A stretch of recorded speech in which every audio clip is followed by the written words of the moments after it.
Sudden గా నాలో ఉన్న సింగర్ బయటకు వచ్చాడు, సారీ వచ్చింది. సో నాకు పాట పాడాలనిపిస్తుంది. ఏ పాట పాడదాం? ఏం పాడదాం బాబా చెప్పు. మొన్న చూసి పాట పాడాలని అనిపించింది. ఏదో పాటరా, ఈ చుట్టమల్లెతోనే వస్తుంది ఆ పాట కూడా, ఈ పాట కాదు.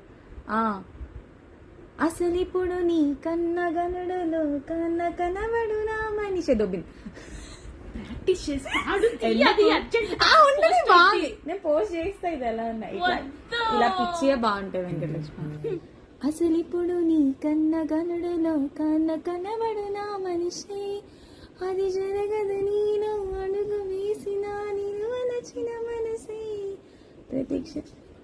పోస్ట్ చేయొద్దండి అందుకని నేను పోస్ట్ చేస్తా. యాక్చువల్లీ నా గొంతు బాగాలే, ఇంకా సెట్ అవ్వలే, ఇంకా తగ్గుతున్నా. ఇట్లాంటి పిచ్చి కూడా బాగుంటాయి కదా.